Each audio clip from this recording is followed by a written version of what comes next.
Taste the Daily.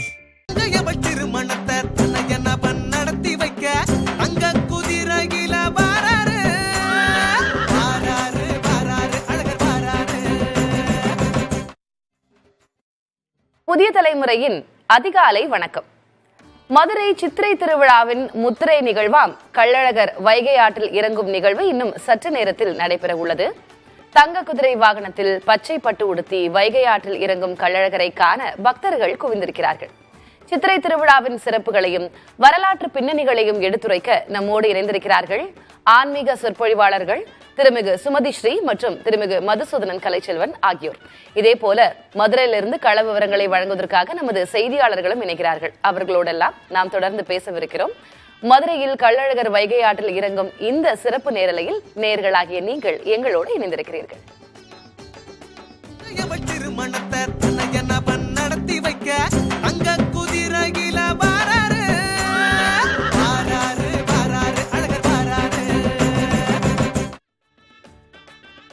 ஆன்மீக சொற்பொழிவாளர்கள் திருமிகு சுமதி ஸ்ரீ மற்றும் திருமிகு மதுசூதனன் கலைச்செல்வன் ஆகியோர் இங்கே அரங்கத்துல எங்க கூட இருக்கீங்க. இருவருக்கும் வணக்கம். சுமதி ஸ்ரீ மேடம், மறுபடியும் உங்களை மீண்டும் சந்திப்பதில் மகிழ்ச்சி. இன்னைக்கு ஒரு அழகான நிகழ்வுக்காக அதிகாலையிலேயே நம்ம இணைஞ்சிருக்கோம். கள்ளழகர் வைகை ஆற்றில் இறங்கக்கூடிய நிகழ்வு. முதல்ல இந்த சித்திரை திருவிழாவினுடைய முக்கியமான ஒரு 3-4 நிகழ்வுகள் இருக்கு இல்லையா? அதுல ரொம்ப உச்ச நிகழ்வு அப்படின்னு சொல்லலாம் கள்ளழகர் வைகை ஆற்றில் இறங்கக்கூடிய நிகழ்வு. இந்த நிகழ்வினுடைய சிறப்பு குறித்து நம்ம முதல்ல பேசலாம், பிறகு ஒவ்வொன்றாக தொடரலாம். மதுரையிலே இருக்கக்கூடிய மீனாட்சி அம்மன் கோவிலில் நடைபெறக்கூடிய சித்திரை திருவிழா என்பது மிக முக்கியமான திருவிழா. அதே போல கள்ளழகர் கோவிலில் நடைபெறுகின்ற மிக முக்கியமான நிகழ்வு என்பது அழகர் ஆற்றிலே இறங்குவது. இது இரண்டும் இணைந்து நடைபெறுகிற திருவிழாவாக மாறியது திருமலை நாயக்கர் காலத்தில்தான். ஏன்னா அதுக்கு முன்னாடி மதுரை மீனாட்சி அம்மன் கோவிலில் திருக்கல்யாணம் தை மாசத்துல நடக்கும், தேரோட்டம் மாசி மாசத்துல நடக்கும். அழகர் ஆற்றிலே இறங்குவது சித்ரா பௌர்ணமி அன்றைக்கு நடக்கும். அப்போதும் அவர் வைகை ஆற்றில் இறங்குவது என்பது பிற்காலத்தில் வந்தது. தேனூர் அங்குதான் அவர் எழுந்தருள்வார். திருமலை நாயக்கர் பார்க்கிறார், ஒவ்வொரு பண்டிகையும் ஒவ்வொரு காலகட்டத்தில் நடக்கிறது. இந்த தை மாசத்துல நடக்கக்கூடிய நிகழ்ச்சிக்கு பொதுமக்கள் ரொம்ப குறைவா வராங்க.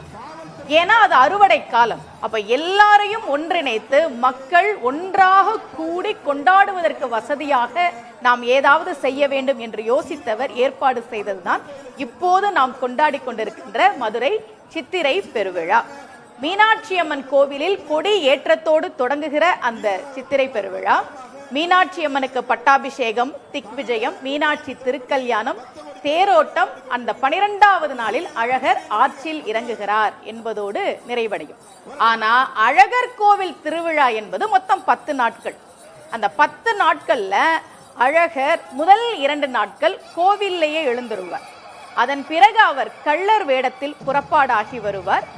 வந்து தல்லாக்குளம் பிரசன்ன வெங்கடாஜலபதி கோவிலிலே அவர் அங்கே இருப்பார். அங்கதான் என்ன பச்சை உடுத்துறதா, என்ன உடை உடுத்துறது என்பதெல்லாம் அங்கேதான் முடிவு செய்வார்கள். அதன் பிறகுதான் சித்ரா பௌர்ணமி அன்றைக்கு தான் அவர் வைகை ஆற்றிலே எழுந்தருள்வார். இதுல ஒரு செய்தி, எல்லாரும் என்ன சொல்றாங்க, இதுக்கு ஒரு கதை சொல்றாங்களே, அழகர் தங்கச்சியோட கல்யாணத்தை பார்க்கறதுக்காக கிளம்பி வந்தார், அதுக்குள்ள மீனாட்சிக்கும் சொக்கநாதருக்கும் கல்யாணம் முடிஞ்சிடுச்சு, அதனால கோவிச்சுக்கிட்டு போயிட்டார் அப்படின்னு ஒரு கதை சொல்றாங்க.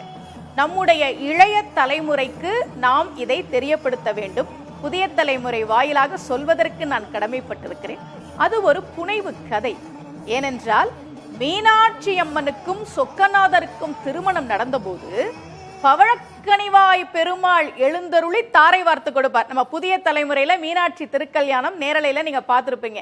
அங்க யாரு தாரை வார்த்து கொடுக்கிறான்னா பெருமாள் தான் தாரை வார்த்து கொடுக்கிறார். இத மீனாட்சியினுடைய வரலாற்றை எழுதிய பரஞ்சோதி முனிவர் நமக்கு சொல்றார். என்ன சொல்றார் தெரியுமா? அத்தலை நின்ற மாயோன் ஆதி செங்கரத்து நங்கை கைத்தலம் கமலப்போது பூத்ததோர் காந்தல் ஒப்ப வைத்து அருமணு வாய் ஓத கரக நீர் மாறி பெய்தான் தொத்தலர் கண்ணி விண்ணோர் தொழுது பூ மாறி செய்தார். மீனாட்சி அம்மனுக்கும் சொக்கநாதருக்கும் திருமணம் நடந்தபோது அத்தலை நின்ற மாயோன் யாரு? பெருமாள். மாயோன்னா யாரு? பெருமாள். அவன் தாரை வார்த்து கொடுக்கிறானா. எப்படி தெரியுமா? சிவபெருமானுடைய சிவந்த கரங்களில் பார்வதி தேவியினுடைய கரத்தை எடுத்து இப்படி வைத்து தாரை வார்த்து கொடுத்தானாம். அது பார்க்கிறதுக்கு எப்படி இருந்துச்சு தெரியுமா? தாமரை பூக்குள்ள ஒரு காந்தல் மலர்ந்தா எப்படி இருக்கும் அப்படி இருந்ததாம். அப்படி பெருமாள் தாரை வார்த்து கொடுத்துதான் மீனாட்சி சொக்கநாதரின் திருமணம் நடந்தது என்பதை மீனாட்சியினுடைய வரலாற்றை எழுதிய பரஞ்சோதியார் நமக்கு தெளிவுபடுத்தி விட்டார். அப்புறம் ஏன் இந்த கதை அப்படின்னா, சைவ வைணவ ஒற்றுமைக்காகவும் மக்களிடையே எந்த பேதமும் இருக்கக்கூடாது என்பதற்காகவும் ஏற்படுத்தப்பட்ட ஒரு புனை கதைதான் இது.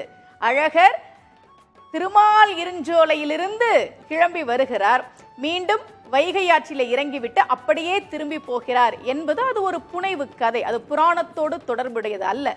ஆனால் அது சொல்லப்பட்டது எதற்காக என்றால், சைவ வைணவ ஒற்றுமைக்காகவும் மக்களிடையே எந்த ஒரு பேதமும் இருக்கக்கூடாது. இந்த கள்ளழகர் ஆற்றில இறங்குறதுல என்ன சிறப்பு தெரியுமா?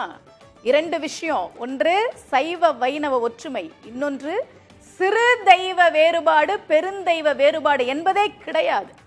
கள்ளழகருக்கு காவலாக இருப்பவர் 18ஆம் படி கருப்பர். நூபுர கங்கை உற்பத்தியாவதே ராக்காயி அம்மன் சன்னதியில்தான்.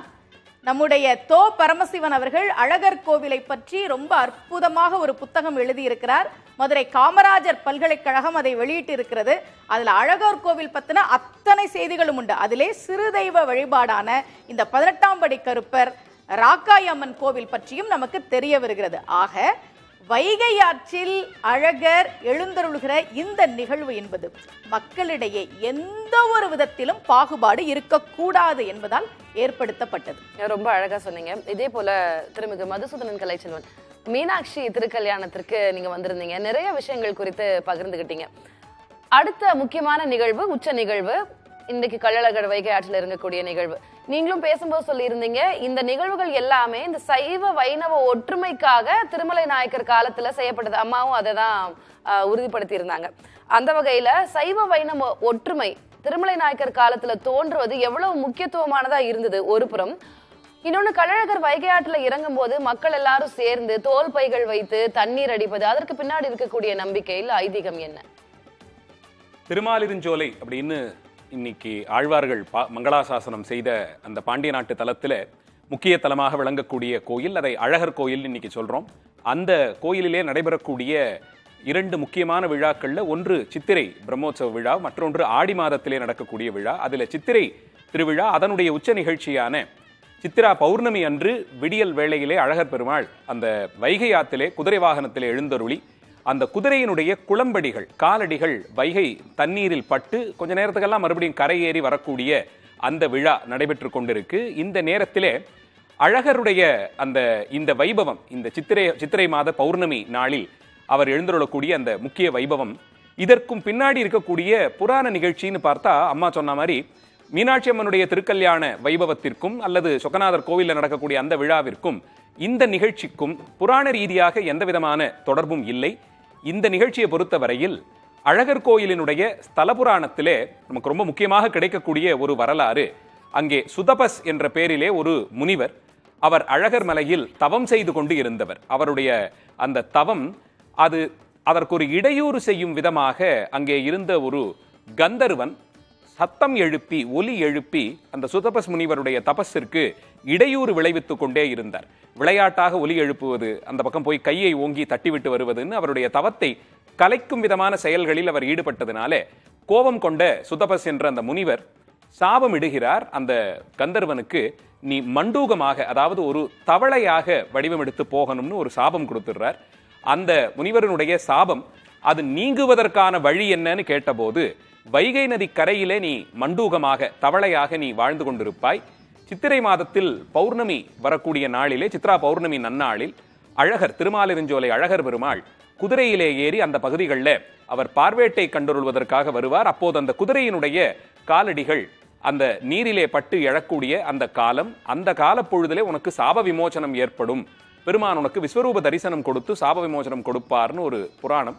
அந்த புராண நிகழ்விற்காக வேண்டித்தான் சித்ரா பௌர்ணமி நாளிலே அழகர் இங்கே எழுந்தருள்வதும், பௌர்ணமி முடிந்த நாளைய தினம் இங்கேயே இதே அழகருடைய அந்த 5 நாட்கள் மதுரையில் இருப்பார். அதுல முக்கிய நிகழ்வான மண்டூக மகரிஷியான அந்த முனிவருக்கு சாப விமோசனம் கொடுக்கக்கூடிய நிகழ்ச்சி நாளைக்கு நடைபெறும். இப்படி தொடர்ந்து அழகரோடு ஏற்பட்டிருக்கக்கூடிய அந்த மதுரை யாத்திரையில முக்கிய நிகழ்வுகள்னு பார்த்தாலே ஒரு 4-5 மிக முக்கியமான நிகழ்ச்சிகளை சொல்லலாம். அதுல முதல் நிகழ்ச்சி நேற்றைய தினம் நடைபெற்ற மாவடியில, மதுரை 3 மாவடின்னு சொல்லக்கூடிய இடத்தில் நடைபெற்ற எதிர் சேவை. அழகர் திருமாலிருஞ்சோலையிலிருந்து புறப்பட்டு பல தலங்கள்லேயும் பல ஊர்கள்லேயும் மண்டகப்படி கண்டருளி இங்கு எழுந்தருள்வார். அழகர் புறப்பாடுங்கிறதே ரொம்ப விசேஷமாக நிறைய நாம தெரிந்து கொள்ளாத செய்திகளோடு நடக்கும். உதாரணத்திற்கு ஒன்னே ஒன்று சொல்றேன். அழகர் எங்கே எழுந்தருளினாலும் நூபுர கங்கைன்னு சொல்லப்படுற அந்த தீர்த்தம், அது அந்த அழகர் மலையிலேயே உற்பத்தி ஆகக்கூடிய தீர்த்தம். அந்த தீர்த்தத்தில் தான் திருமஞ்சனம் கண்டருளுவார். அந்த தீர்த்தத்தில் செய்யப்படும் நைவேத்திய பிரசாதங்கள் தான் அவருக்கு கண்டருள பண்ணப்படும். கிட்டத்தட்ட ஒரு வார காலம், ஞாயிற்றுக்கிழமை அன்னைக்கு சாயங்காலம் அவர் அழகர் கோயிலேருந்து புறப்பட்டார் இல்லையா, அடுத்து சனிக்கிழமை பகல் பொழுதுதான் அவர் போவார். திருப்பி மாலிருஞ்சோலைக்கு போய் அந்த கோயிலில் அவர் எழுந்தருள்வார். கிட்டத்தட்ட அந்த 7 நாட்கள் அவருக்கான திருமஞ்சனத்திற்கான தீர்த்தம், தளிகை செய்வதற்கான தீர்த்தம் எல்லாமே ஒரு ஜீப்ல அழகரோடவே வரும். கிட்டத்தட்ட ஒரு 20-30 குடங்கள்ல தீர்த்தம் எடுத்துக்கொண்டு தான் வருவாங்க. நேற்று இரவு நடந்த திருமஞ்சனம், இன்று இரவு நடக்க போற திருமஞ்சனம் எல்லாத்துக்குமே அழகருக்கு அந்த நூபுர கங்கை தீர்த்தத்துல தான் அவருக்கு திருமஞ்சனம் நடக்கும். அப்படி பல முக்கிய நிகழ்ச்சிகளோடு கூடிய இந்த அழகருடைய மதுரை விஜயத்துல முக்கியமான நிகழ்ச்சி இந்த ஆத்துல இறங்கக்கூடியது. அதை தான் இப்ப நம்ம பார்த்துக்கிட்டு இருக்கோம். அதை தொடர்ந்து மண்டூக மகிழ்ச்சிக்கான மோட்சம்னு தொடர்ந்து நடக்கும். நம்ம நிறைய நம்மளுடைய தமிழ் கடவுள்கள், நம்மளுடைய இந்துவிசம்ல நிறைய இந்த மாதிரி விழாக்கள் இருக்கு. ஆனா ஒரு சில விழாக்கள் தான் தமிழகத்துல வந்து உலக புகழ் பெற்றது. ஒரு திருச்செந்தூர் சூரசம்ஹாரமாகட்டும், திருவண்ணாமலையினுடைய கிரிவலமாகட்டும், அது போல மதுரையில நடைபெறக்கூடிய இந்த சித்திரை திருவிழா, அதுல மீனாட்சி திருக்கல்யாணம், கள்ளழகர் வைகை ஆற்றில் இறங்கும் நிகழ்வுக்கு பக்கத்து மாவட்டங்கள் மட்டும் இருந்தில்ல, மாநிலங்கள் மட்டும் இருந்தில்ல, உலகத்துல இருந்து நிறைய பேர் பக்தர். இன்றைக்கு அவர் சொன்னதுபடி பார்த்தோம்னா 10 லட்சம் பேர் இன்றைக்கு அதிகாலை கிட்டத்தட்ட 3 மணில இருந்து 10 லட்சம் பக்தர்கள் அங்க குவிஞ்சிட்டு இருக்காங்க. இன்னும் விடியல, இருட்டாகத்தான் இருக்கிறது. அப்படி இருந்தும் அங்க மனித தலைகளாக காட்சி அளிக்கிறது. நடுவுல வந்து பகவான் இருக்கிறார் அப்படின்றது அதை பார்க்கும் போதே அவ்வளவு ஒரு காலையில ஒரு 5 மணிக்கு இந்த மாதிரி ஒரு காட்சியை காண முடிகிறது அப்படின்னா அது எவ்வளவு சிறப்பு வாய்ந்தது அப்படின்றத நம்ம புரிஞ்சுக்கலாம். எதனால மதுரைக்கு இவ்வளவு சிறப்பு, மதுரைக்கு இவ்வளவு சிறப்பு சேர்ந்தது ஏன்? இந்த சித்திரை திருவிழா, இந்த 12 நாட்கள் நிகழ்வுக்கு இவ்வளவு சிறப்பு சேர்ந்தது ஏன்? மதுரைக்கு ஏன் இவ்வளவு சிறப்பு தெரியுமா? இங்கேதான் சொக்கநாதர் 64 திருவிளையாடல்களை நடத்தினார். அந்த மதுரை மண் எப்பேற்பட்ட மண், அந்த மதுரை தெரு எப்பேற்பட்ட தெரு, தவம் செய்யும் தெருக்கள்னர் பரஞ்சோதியார். அந்த தெரு தவம் பண்ணிருக்கணும்பா. அதுதான் மதுரையினுடைய சிறப்பு. இங்குதான் சிவபெருமான் விறகு விற்றார், இங்குதான் சிவபெருமான் வளையல் விற்றார், இங்குதான் அவர் நரியை பரியாக்கினார், இங்குதான் அவர் மீனாட்சியை கரம் பிடித்தார். இன்னொன்று, மீனாட்சியால மதுரைக்கு என்ன சிறப்பு தெரியுமா? வழக்கமா உலகத்துல நீங்க எங்க எடுத்துட்டாலும் சரி, ஒரு பொண்ணை ராணின்னு சொன்னா அவ எப்படி ராணி தெரியுமா? ஒரு ராஜாவை திருமணம் செய்து கொண்டு அதன் மூலமாகத்தான் அவள் ராணி ஆவாள். ஆனால் அன்னை மீனாட்சி திருமணத்திற்கு முன்பாகவே அவள் அரசாட்சி செய்தாள், தன்னுடைய போர் திறமையால் ஆட்சி செய்தாள். அதனாலதான் பாண்டிய நாட்டுக்கு பேரே கன்னி நாடுன்னு பேரு. அம்பிகை ஒரு குழந்தையாக அவதாரம் செய்ய வேண்டும் என்று முடிவு செய்த போது, மலையத்துவஜனுக்கும் காஞ்சன மாலைக்கும் மகளாக பிறக்க வேண்டும் என்று முடிவு செய்த போது அவள் தேர்ந்தெடுத்த ஸ்தலம்தான் மதுரை. திரு ஆலவாய் என்பது அதற்கு பெயர். கடம்பவனம், மருத மரங்கள் நிறைந்த இடம் என்பதால் அதற்கு மருதத்துறை என்றும் ஒரு பெயர் உண்டு. நீங்க பழைய ஆட்கள்லாம் இருக்கிறாங்கல்ல, தாத்தா பாட்டி, அவங்கெல்லாம் மதுரைன்னு சொல்ல மாட்டாங்க, மருதன் தான் சொல்லுவாங்க தெரியுமா? மருதைக்கு போறேன், மருதைக்கு போறேன்.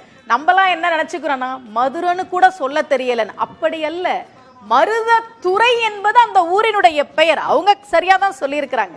இப்படி பல சிறப்புகள் மதுரைக்கு உண்டு. நீங்க கேட்டீங்க இந்த திருவிழாவுக்கு ஏன் முக்கியத்துவம்? மக்கள் ஒற்றுமையா இருங்க, அது ஒன்னே ஒண்ணுதான். அழகர் ஆற்றிலே இறங்கக்கூடிய இந்த திருவிழா நமக்கு சொல்கிற செய்தி என்ன தெரியுமா? யார்கிட்டையும் பாகுபாடு பார்க்காதீங்க. செய்தியாளர் சொன்னார் 450க்கும் அதிகமான மண்டகப்படியில் கள்ளழகர் எழுந்தருள்கிறார் என்று.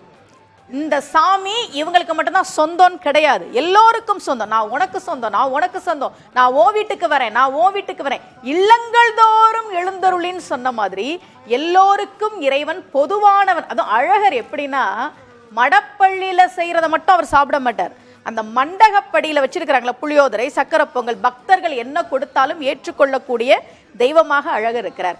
ஒற்றுமையா இருக்கணும். ஆழ்வார் சொல்றார், தொழுமி நீர் கொள்மின் கொடுமின். என்ன தெரியுமா சொல்றார்? நீங்களா சாமி கும்பிடுறீங்களா, ஆன்மீகத்துல ஒன்னா இருக்கிறீங்களா, பொண்ணு கொடுத்து பொண்ணு எடுத்துக்கங்க. நீ இந்த ஜாதியா நீ இந்த ஜாதியான்னு பார்க்காத, எல்லாரும் ஒரே ஜாதி. என்ன ஜாதி? ஆன்மீகன்ற ஜாதி. ஆழ்வார் பாடுறார். இங்க பாருங்க, சைவ வைணவ ஒற்றுமைக்கு 2 பாட்டு சொல்றேன். புதிய தலைமுறையில அழகர் ரொம்ப அழகா வந்து கொண்டே இருக்கிறார். அவரை பார்க்க பார்க்க குழலழகர் வாயழகர் என்று ஆண்டாள் அனுபவித்து பாடிய அந்த அழகர் வந்து கொண்டே இருக்கிறார். நான் 2 பாடல்கள் சொல்றேன் பாருங்க. பொய்கை ஆழ்வார் பாடுறார். என்ன தெரியுமா சொல்றார்? அவர் யாரு? பெருமாளை கும்பிடுறவர். அவர் சொல்றார், பொன் திகழும் மேனி புரி சடையும் புண்ணியனும் நின்று உலகம் தாயன் நெடுமாலும் என்றும் இருவர் அங்கத்தான் திரிவரேனும் ஒருவன் ஒருவர் அங்கத்து உளன். என்ன தெரியுமா சொல்றார்? பெருமாளும் ஒண்ணுதான், சிவனும் ஒண்ணுதான். இவருக்குள்ள அவர் இருக்கிறார், அவருக்குள்ள இவர் இருக்கிறார். சொல்றது யாரு? 12 ஆழ்வார்களில் ஒருவராகிய பொய்கை ஆழ்வார் சொல்றார். கம்பன் ராமாயணத்தை பாட வந்தவன், பெருமாளை காப்பியமாக கொண்ட அந்த காப்பியத்தை பாட வந்தவன். என்ன தெரியுமா சொல்றான்? அயோத்தி மாநகரத்துல மேகங்கள் போகிற போது திருநீர் அணிந்த சிவனை போல இருந்ததாம். கடல்ல போய் தண்ணி எடுத்துட்டு திரும்புகிற போது கருமை நிறமுடைய பெருமாளை போல இருந்ததாம். நீ ராமனை தலைவனாக கொண்டு பாட வேண்டிய காப்பியத்தில் அயோத்தியை பற்றி குறிப்பிடும் போது சிவனையும் சேர்த்து பாட வேண்டிய அவசியம் என்ன? அப்படி என்றால் நம்முடைய அருளாளர்கள் ஆன்மீகம்னு வந்துட்டா என் ஜாதி பெருசு உன் ஜாதி பெருசுன்னு இருக்காது, என் சாமி பெருசு உன் சாமி பெருசுன்னு இருக்காது. எல்லா சாமியும் ஒண்ணு, எல்லா ஜாதியும் ஒண்ணு, வேறுபாடு இருக்கக்கூடாது, பாகுபாடு இருக்கக்கூடாது என்பதற்காகத்தான் இந்த திருவிழாக்களை எல்லாம் ஏற்படுத்தினார்கள். வீரராகவ பெருமாள் வெள்ளி குதிரையிலே கள்ளழகரை வரவேற்பதற்காக அங்கே காத்து கொண்டிருக்கிறார். இப்போ திருச்சி கலெக்டர் மதுரைக்கு வராருன்னு வச்சுக்கோங்களேன். மதுரை கலெக்டர் என்ன பண்ணுவாரு? வாங்க வாங்க அப்படின்னு சொல்லி ஒரு பொன்னாடை போர்த்துவார் இல்லையா? அது மாதிரி இங்கே வைகை ஆற்றில் எழுந்தருள்வதற்காக வருகின்ற கள்ளழகரை வரவேற்பதற்காக அவர் தங்க குதிரையில வருவார். இவர் வெள்ளி குதிரையிலே அவரை வரவேற்பதற்காக காத்து கொண்டிருக்கிறார். நீங்க சொன்னது போல 10 லட்சம் மக்கள் அங்கே குவிந்திருக்கிறார்கள் என்று சொன்னீர்கள். அதையெல்லாம் பார்க்க முடிகிறது. அழகர் ரொம்ப அழகாக எழுந்தருளி காட்சி தந்து கொண்டிருக்கின்ற அந்த காட்சியை நாம் பார்த்து கொண்டிருக்கிறோம். நம்ம பேசலாமா? திரு மதுசூதனன், இப்ப அம்மா கடைசியா சொன்ன மாதிரி திருச்சி கலெக்டர் மதுரைக்கு வராருன்னா அவங்க பொன்னாடை போர்த்தி வரவேற்பாங்க இல்லையா? அது போலதான் இப்ப வீரராகவ பெருமாள் வெள்ளிக்குடையோட கள்ளழகரை வரவேற்க சென்றிருக்கிறார். இப்ப இதுல வந்து பெருமாள், வீரராகவ பெருமாள் அவரும் பெருமாள், கள்ளழகர் அவர் பெருமாள், அதே போல தாரை வார்த்து கொடுப்பதற்கு வந்தவர் பவளக்கணிவாய் பெருமாள் அப்படின்னு நம்ம முன்னாடி பேசும்போது சொல்லியிருந்தீங்க. இப்ப இந்த 3 பெருமாள் அவர்களுடைய கதாபாத்திரங்கள் இருக்கு இல்லையா? அதை இந்த 12 நாள் விழால இதுக்கு நிறைய கதைகள், கிளை கதைகள்லாம் நம்ம நிறைய இதுக்கு முன்னாடியே உரையாடி இருந்தோம். இப்ப இந்த பெருமாள்கள் குறித்து சொல்லுங்களேன் நீங்க. அழகர் மதுரைக்கு வரும்போது 3 மாவடியில் அவருடைய அந்த எதிர் சேவை பத்தி சொல்லியிருந்தேன். அப்போ கள்ளர் வேடத்துல வருவாரு. அதுக்கப்புறமா வந்து நேற்றைய தினம் முழுக்க அவர் கிட்டத்தட்ட 540 மண்டகப்படி போகும்போதும் வரும்போதும் ஒரு 1000 சொச்ச மண்டகப்படி கண்டருள்றது அவருடைய வழக்கம். அதுல இன்றைய தினம் காலையில அவர் மதுரையினுடைய எல்லைக்கு வரார். நம்ம மீனாட்சி திருக்கல்யாணம் பத்தி பார்த்தபோதுமே சொல்லியிருந்தேன். மதுரையின் வைகையினுடைய தென்கரை மீனாட்சி அம்மனுடைய ஆலயம் என்றும் வடகரையில அழகர் எழுந்தருளக்கூடியதுன்னு மதுரையினுடைய 2 பகுதிகளையும் 2 கரைகளையும். அப்படி இருக்கும்போது தென்கரையில் இருக்கக்கூடிய தெற்கு மாசி வீதியில் இருக்கக்கூடிய வீரராகவ பெருமாள் அவர் தான் இங்கே எழுந்தருள்வார். வந்து அவர் அழகரை வரவேற்கக்கூடிய ஒரு நிலை.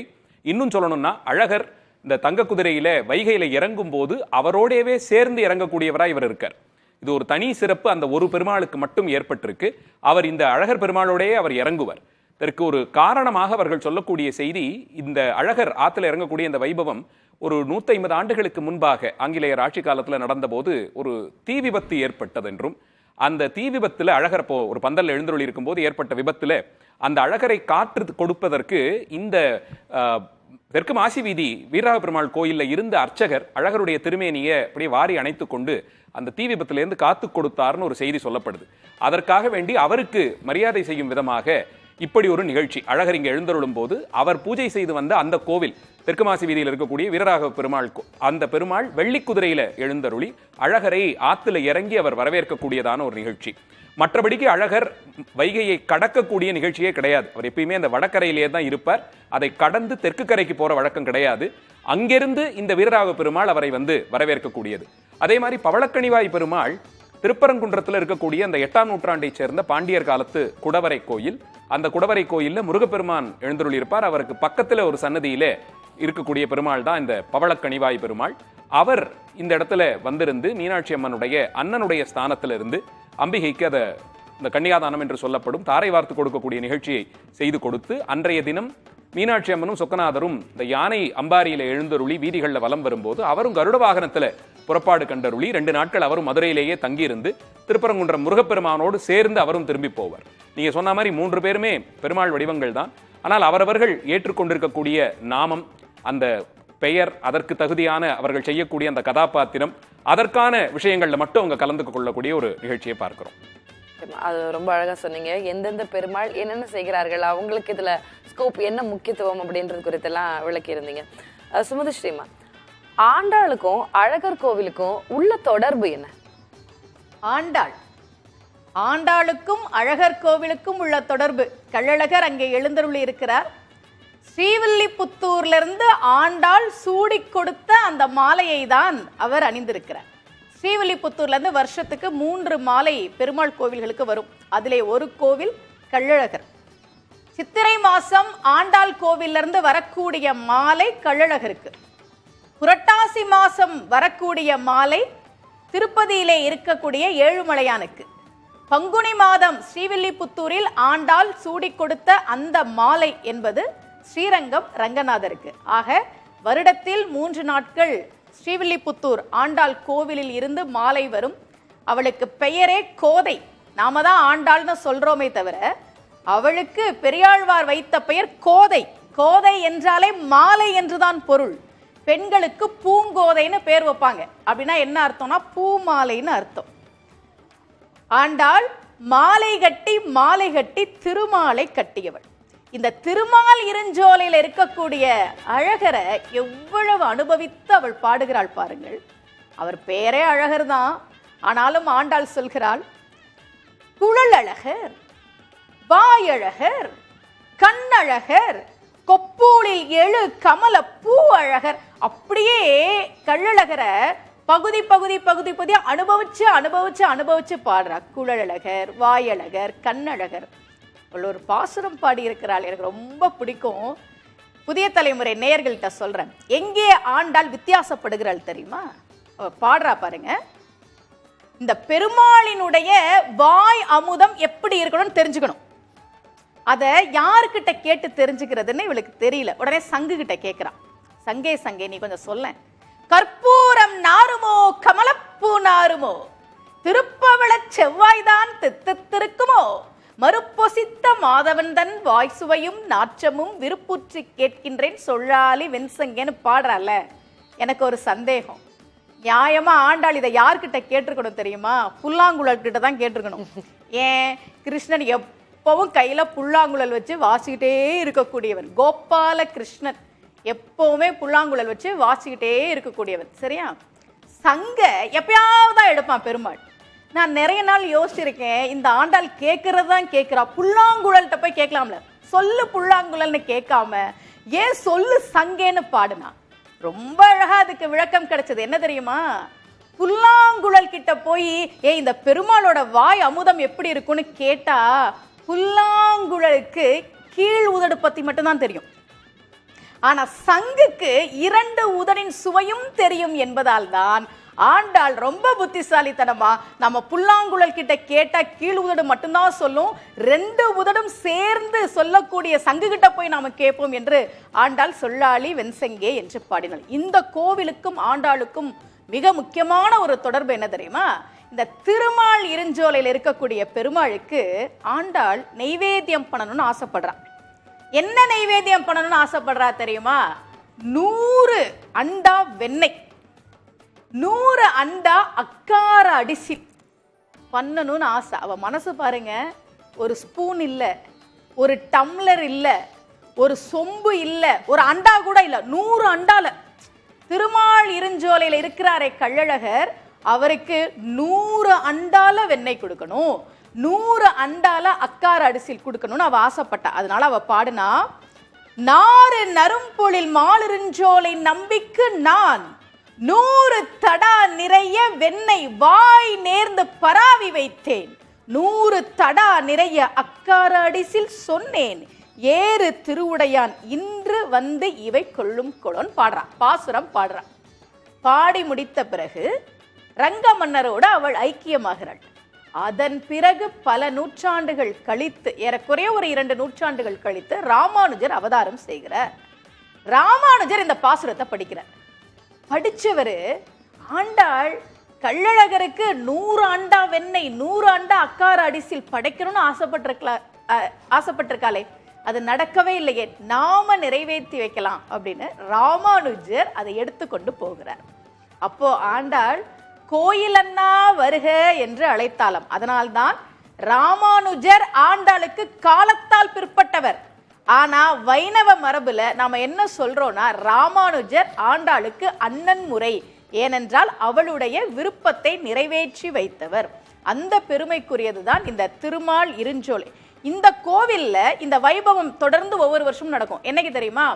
மார்கழி மாதம் 27ஆம் நாள் கூடாரவல்லி வைபவம் என்றே கள்ளழகர் கோவில்ல நடக்கும். என்ன நடக்கும்னா, ராமானுஜர் ஆண்டாளின் விருப்பத்தை நிறைவேற்றுவதற்காக 100 அண்டா வெண்ணையும் 100 அண்டா அக்கார அடிசிலும் கொண்டு வந்து நைவேத்தியமாக படைத்தார் இல்லையா, அது ஒவ்வொரு வருடமும் அதன் ஞாபகமாக கூடாரவல்லி என்கிற பெயரில் கள்ளழகர் கோவிலில் இன்றைக்கும் நடைபெறுகிறது. மார்கழி மாதம் 27ஆம் நாள் அது நடக்கும். ஆண்டாளுக்கும் அழகர் கோவிலுக்கும் இருக்கிற தொடர்பு என்பது மிக மிக பெரியது. ஆண்டாள் சூடி கொடுத்த அந்த மாலையை, ஆண்டாள் யாரு? தன் மேனி வாசனையால் அந்த சீனி வாசனையே மணந்தவள். மாலை கட்டி திருமாலை கட்டியவள். அவள் சூடி கொடுத்த அந்த மாலையை அணிந்து கொண்டுதான் கள்ளழகர் இப்போது ஆற்றிலே இறங்க போகிறார். நம்ம தொடர்ந்து பேசலாமா? ரொம்ப அழகான விஷயங்கள் சொன்னீங்க. ஆண்டாளுடைய காதல் எப்படி இருந்தது, பெருமாளை நோக்கியது அப்படின்றதுக்கான அந்த பாடல்கள் எல்லாம் சொல்லியிருந்தீங்க. ஆண்டாளுக்கும் அழகர் கோயிலுக்கும் இருக்கக்கூடிய அந்த தொடர்பை இதன் மூலமாகவும் ரொம்ப அழகா விளக்கியிருந்தீங்க.